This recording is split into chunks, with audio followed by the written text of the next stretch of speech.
And we're back talking about the Cleveland Cavaliers. We're with Zak Baris. Split up shows if you're watching on this camera. Live feed if you're watching it on this camera. If you're on this camera, you can leave comments in our Facebook group. It's the Unhappy Hour Sports Show, a support group. Leave your comments. We're going to talk about the Cavaliers and the NBA right now. And if you're over here, we're chopping up today's show into 4 segments. This one is about the Cavaliers. Zak, reset people about how...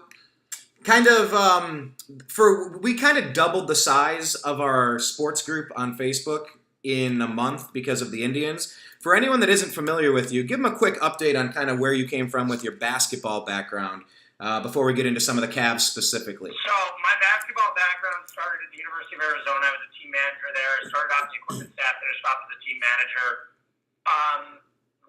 Worked at a training agency in LA for 2 years, and then was in the NBA working the scouts for about a year and a half. So I did that, and then just was burnt out. That's just the nature of the business. Left and never went back. Have I had offers? Yes. Just have not wanted to go back. It's just the life. Once you work in sports, you realize how difficult it is. I spent a year with the football team with the University of Arizona, working 1 full season with them, also working in recruiting. Also worked for Gaylord Sports Management as their baseball division intern for 2 different summers, who was a former branch of a bunch of executives from IMG down in Scottsdale. We had clients like Tom Glavine, David Wells, Luis Gonzalez, Brunson Arroyo, Mark Mulder. We had some big clients. I was in the Dan Ugla. So I worked in the baseball division there for 2 summers. They got bought out by Lagardère. I was very fortunate to work in all 3 major sports. It's just, that was the nature of the business. I learned a lot doing it. My initial goal was to work in baseball. I had originally had an internship, my second summer, planning on trying to work for the Cincinnati Reds.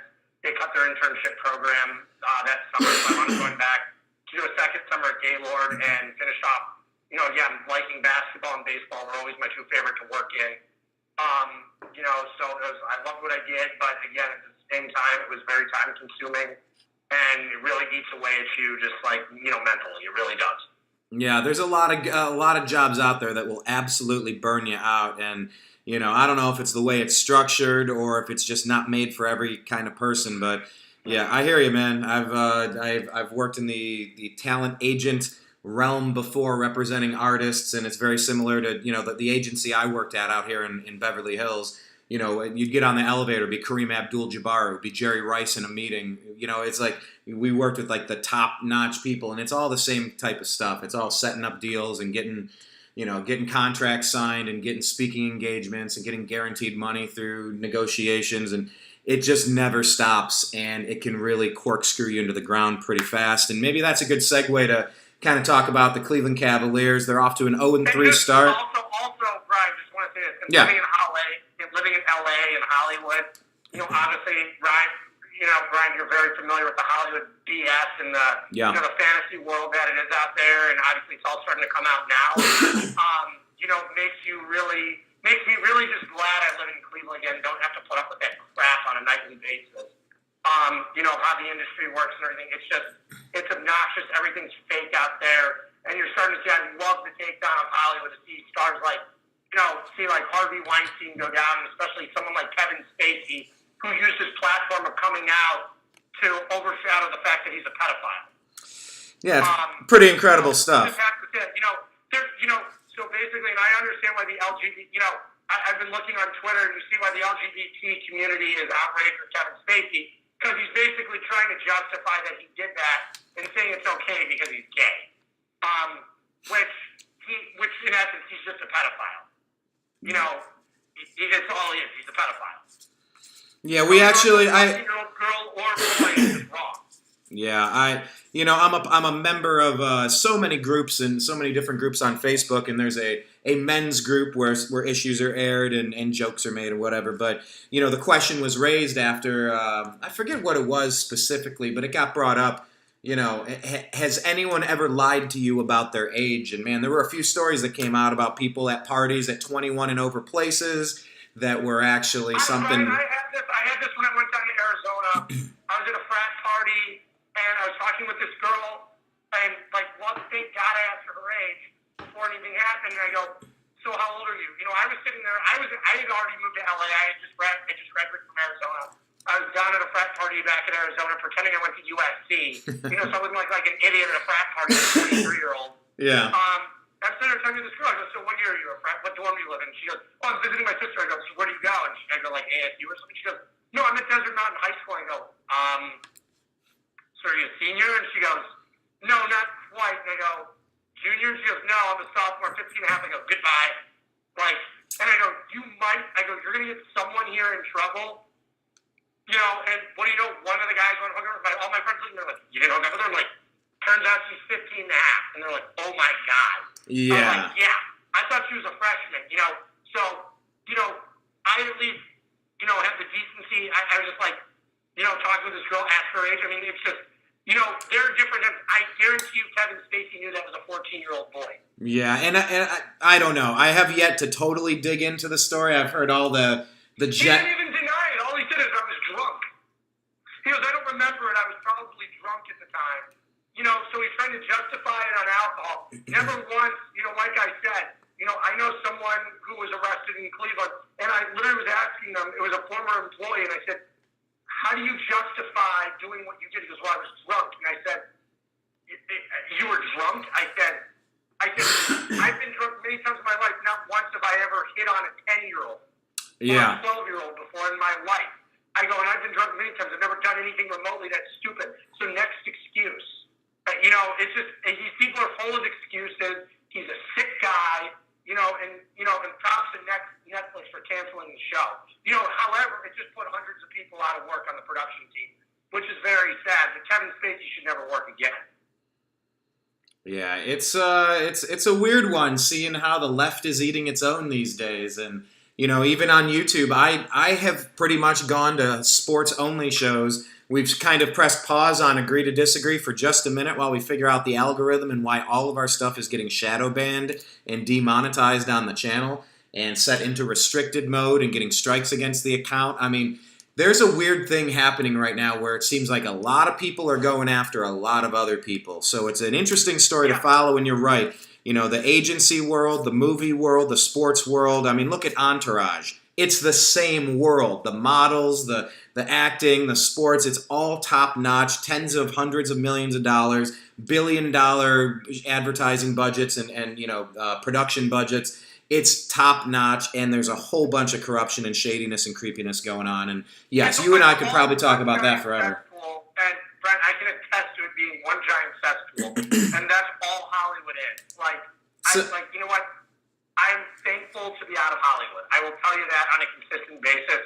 I'm thankful to be out of there. Do I love LA and certain parts about it? Yeah. I mean, what's not to love? It's a great city. However, it's got its issues, and everything there is just fake. Again, I had a neighbor, real quickly. My neighbor was a guy who was on was on Days of Our Lives for 30 years. Was it Stefano? Was it Stefano DiMero? It was. Teo Penderglass was his name. He was an actor. Short Australian guy.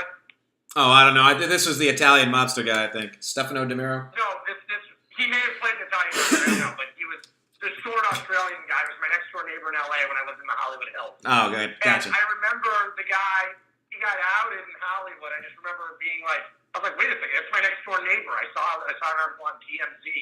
I was like, that's my next-door neighbor. He got outed, and the guy was, he'd come out, I'd see him in the grocery store, be the nicest guy. Yet I'd come home from work and my garbage cans would be kicked over. I installed a camera, watched him doing it. Because I'd go to work at 4:30 in the morning. I would take him out earlier than I was supposed to. But I worked in the Valley and would come home, and it was, the guy was a self-righteous prick. I hate that world. I hate being in it. The guy was the phoniest guy I could ever imagine.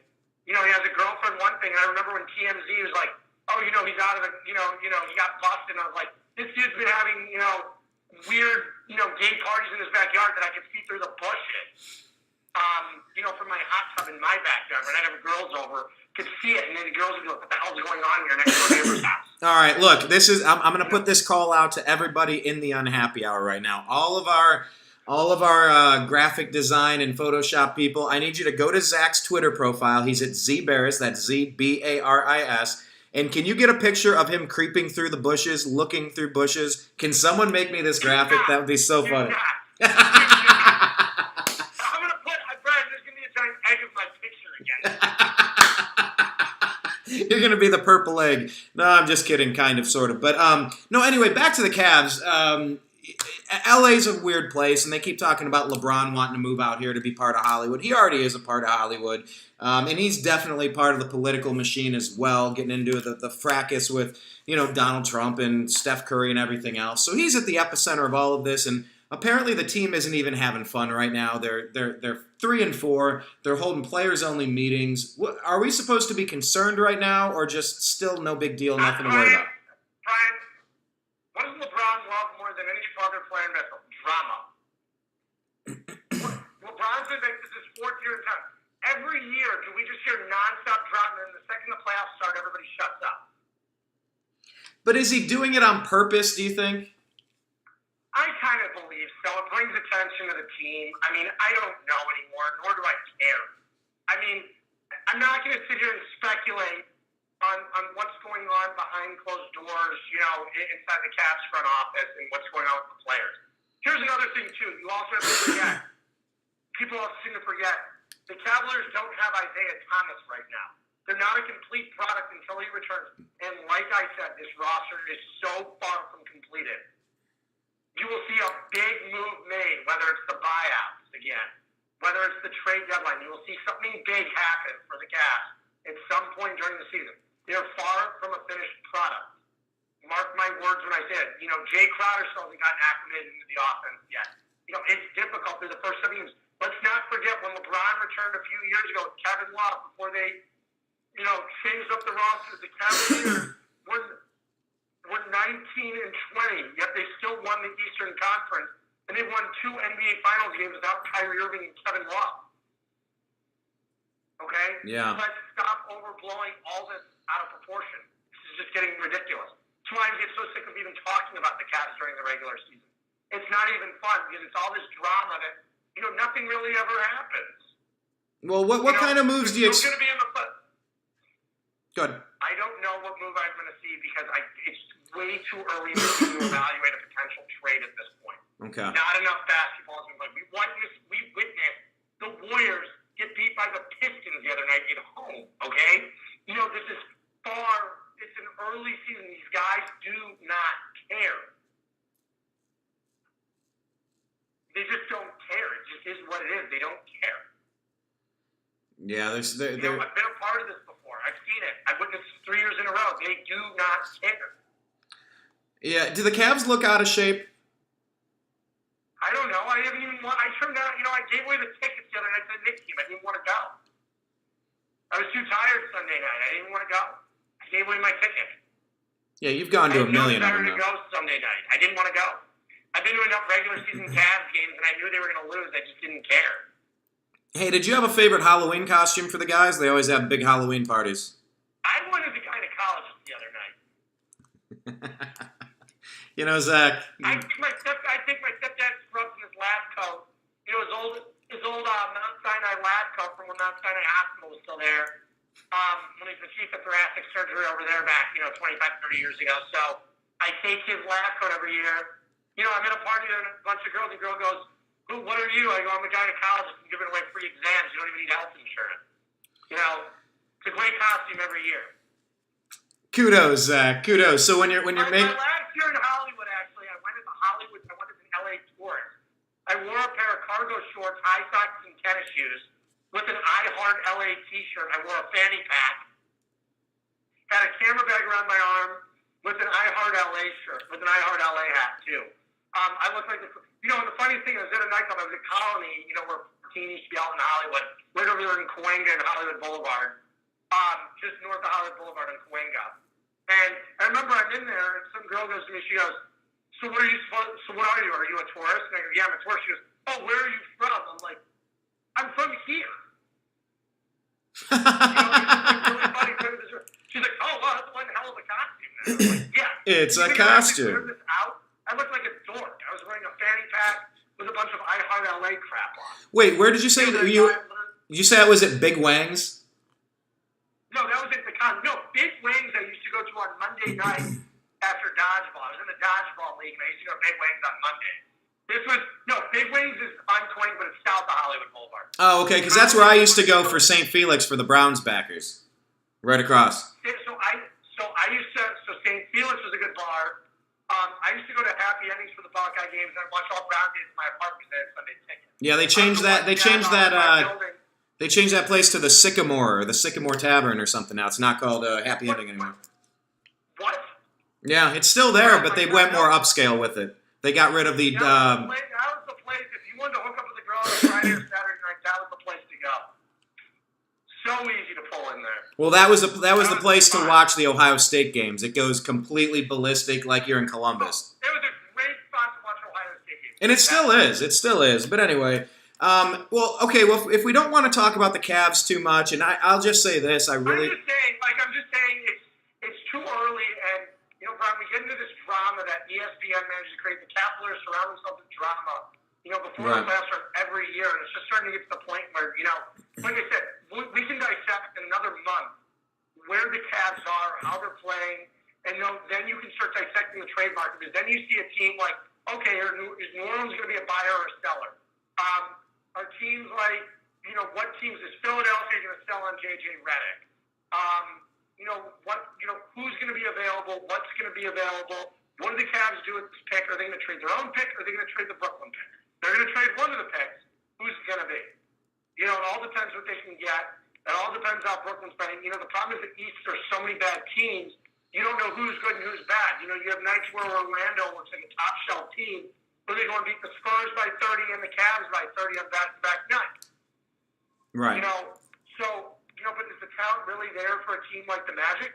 I don't know if Aaron Gordon plays like he has been, then yeah. But I don't think so. It's very, very interesting to see what's going on right now in the layout of the NBA. But it still is very early, and it's still too difficult to evaluate what's going on. I mean, are the Lakers a good basketball team? No, they're not. They're terrible. Do they have some good young talent? Yeah. But is it talent that LeBron's going to be able to go and sit there and play with in a year? No. Don't forget, most players really don't hit their peak until their fifth, sixth season in the league. Having a second year in Lonzo Ball and Kyle Kuzma is not that attractive to an aging superstar who wants to win now. They're still 3 to 4 years away from winning. Right. Yeah, that'll change the landscape of things as far as how long it's going to take for someone to be ready to bring someone like that in. And then you have some of the super teams that are currently built. What do you make of the Thunder so far? What are you seeing out of them? What do you like about the Rockets while we're at it? The Rockets are fun to watch. It'll be interesting to see how good they are with Clint Capella. They've got some really good talent in Houston. It'll be fun to see how they are all year.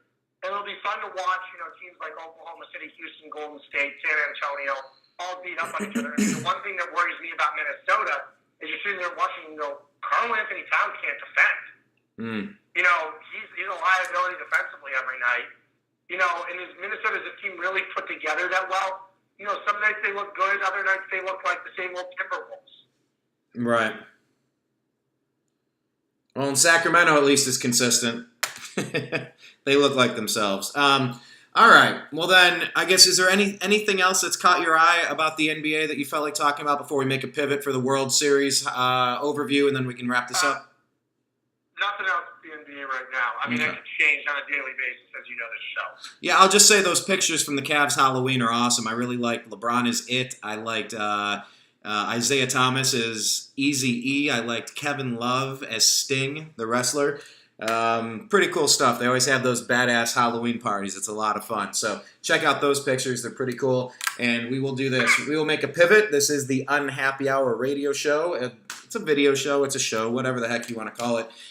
Make sure you're subscribed. YouTube.com/TheNewAmericanMedia and vid.me/TheNewAmericanMedia and Patreon.com/TheNewAmericanMedia. Link up with all those places. And we will do this. We'll make a hard pivot and talk about the World Series.